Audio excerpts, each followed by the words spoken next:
mean, I know everybody's individuals and they all think differently, but what is going to happen to these kids when they have to go and earn money to support themselves? I mean, us, that our own mind has to be changed. We have to change our mind about ourselves. In what way?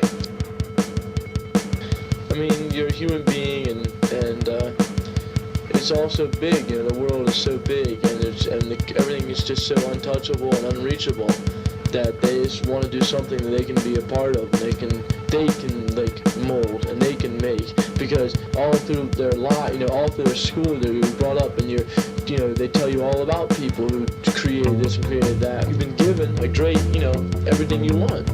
An accepted social scene, the whole alcohol thing, and an accepted music scene. It's all there for you. And the emphasis is on the band and the people.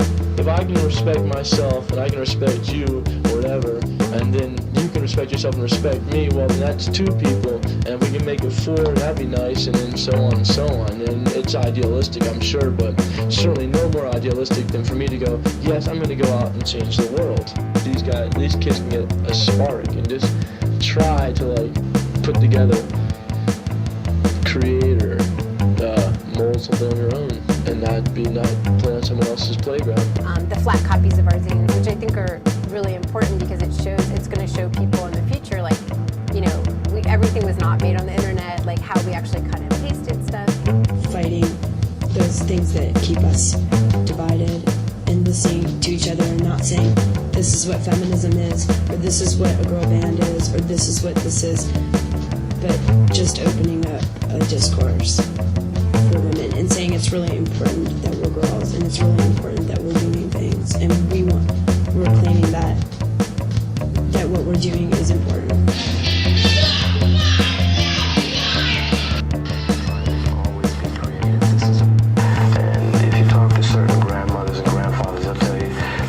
Similar to the 20s and the 30s and the 40s, and it's just the spirit, changing from one form into another form. But music is transcendental. It has to live on. It has to be free. Music has to find a release. And if we could just, not if, but when the day comes when we really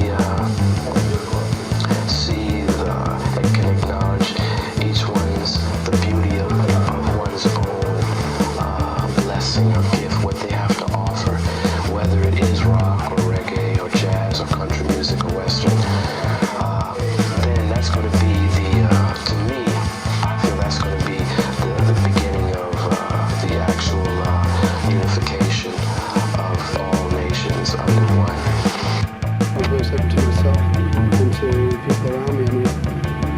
I don't believe people should treat anyone else as a model for themselves, except for the way that people can be influenced by things, but ultimately they're responsible solely for themselves. And I'm perfectly comfortable being responsible for myself and the people around me. I feel like that if I'm going to be in a position of any kind of focus whatsoever, that if it's something that's important to me, that I like to be understood, and I like people to, I like people to understand where I'm coming from. So if I'm going to be on any kind of position of focus, I do feel like a responsibility as far as not trying to send out I think I wouldn't want people to be emulating me if I'm doing things, and the unfortunate situation, the fact that life is that people do emulate each other, as I've emulated many people in my lifetime as well. For me, punk music or whatever is always about undercutting people's expectations and throwing a spanner in the works or whatever, and for me, I want this band to be, if this is unsettling people, I'm ready to really unsettle people, because I'm ready to, I want the sound to always be moving and to be only just for the audience's sake that we try to talk with them and confront them. It's for our sake. We don't want to feel like we're just playing to a bunch of heads. Okay, there's some heads and some bodies out there, and let's play and go home. We want, because it's not worthwhile to me to be playing just the heads and bodies, because heads and bodies represent just consumers. Now, I don't want to have nothing to do with that. If they're there to if I want to go play to people, and those people are there with me, and not and that way, if we can get into a thing where we respect each other as human beings, and the chances are that, we're going to be taking care of each other in a little better sense, and just, people can recognize the fact that, hey, he's a human being, I'm a human being, and everything's swell, or whatever, and and then we can take it out in the streets from there, you know. But if it's just a thing where they come and play.